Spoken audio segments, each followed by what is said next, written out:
নদীর ধারে এক ফকির বসেছিল। এক ব্যক্তি পাশ দিয়ে যাওয়ার সময় ফকিরকে জিজ্ঞেস করলো, কি করছেন এখানে বসে বসে? ফকির বলল, আমি অপেক্ষা করছি পুরো নদী শুকিয়ে যাওয়ার জন্য, যাতে আমি নদী পার হতে পারি। লোকটা বলল, বাবা তুমি কি এরকম কথা বলো? পুরো জল শুকানোর অপেক্ষায় তুমি কখনো নদী পার হতে পারবে না।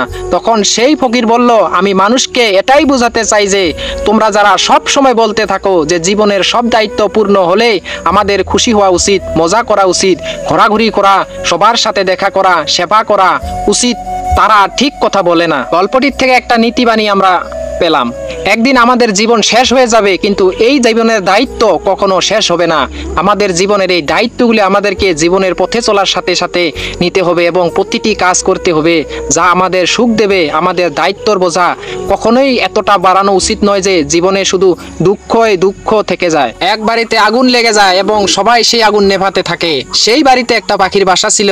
সেই পাখিটা তার ঠোঁটে জল ভরে আগুনে ঢালতে শুরু করে, যে সে বারবার গিয়ে জল এনে আগুনে ঢেলে দিয়ে থাকে। একটা কাক এটা দেখেছিলেন এবং সেই পাখিটিকে বলল, এই যে পাগল, তুমি এই আগুনের নিভানোর জন্য যতই চেষ্টা করো না কেন এটা নিভবে না।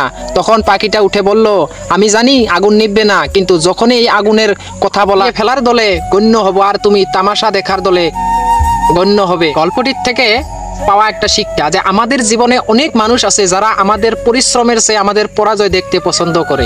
এই ধরনের লোকদের শনাক্ত করা খুব কঠিন নয়। তারা সেই লোক যারা তোমাকে প্রতিনিয়ত উপহাস করে। এই ধরনের লোকেরা সব সময় তোমাকে নিরুৎসাহিত করবে। তাই নিজেকে সব সময় এই ধরনের লোকদের থেকে দূরে রাখুন। মনে রাখবে যে তুমি একা অনেক কিছু করতে পারো, শুধু নিজের উপর বিশ্বাস রাখা প্রয়োজন। কখনো আশা ছিল না। একবার এক লোক মাছ ধরতে গেল, সারা দিন পরিশ্রম করে একটাও মাছ ধরতে পারলো না। আস্তে আস্তে দিনও কেটে গেল। লোকটা মন খারাপ করে ভাবতে লাগলো, এভাবে খালি হাতে বাড়ি গেলে রাতে কি খাবো? দুশ্চিন্তায় তিনি দ্রুত মাছের বাজারে গিয়ে দোকানদারকে বললেন, আমি 3টি মাছ চাই, তবে একটি শর্ত আছে, যে 3টি মাছ আমি জীবিত চাই এবং আমি আমার বড়শি দিয়ে মাছ ধরবো এবং তারপর কিনবো। দোকানদার আশ্চর্য হয়ে ভাবতে লাগলো, কি আজব মানুষ লোকটা, যদি মাছ কিনতে হয় তবে তার জন্য পরিশ্রম কেন? এইভাবে সেও একটা বড় বালতি বের করে তাতে 4-5টা জীবন্ত মাছ রেখে লোকটার সামনে দিল। বলল, এই নাও, নিজের জন্য মাছ ধরো।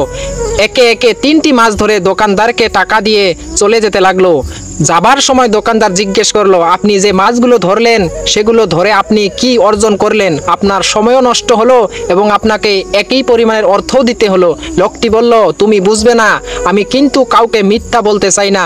আমি বাসায় গেলে আমার বউ বাচ্চা জিজ্ঞেস করবে আজকে কয়টা মাছ ধরেছো, তখন তাদেরকে আমি এই কয়টা মাছ ধরেছি, তখন তাদেরকে আমি 3টি মাছ দেখাবো যেগুলো আমি নিজেই ধরেছি।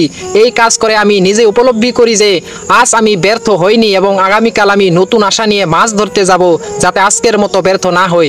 গল্পটির শিক্ষা যে জীবনে কখনো আশা ছিল না, একদিন ঠিক তুমি লক্ষ্য অর্জন করবে। জীবনের লক্ষ্যটা স্থির করতে হবে। গল্পটা 3 বন্ধুর, জ্ঞান, সম্পদ ও বিশ্বাস। 3জনেই খুব ভালো বন্ধু ছিল। 3জনের মনের মধ্যে অনেক বড় প্রেম ছিল।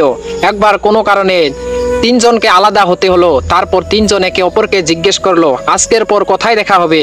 তখন জ্ঞান বলল, আমি মন্দিরে, মসজিদে এবং বইয়ে মিলিত হব। ধন বলল, আমি ধনীদের সাথে দেখা করব। আরো বিশ্বাস চুপ, কিছু বলল না।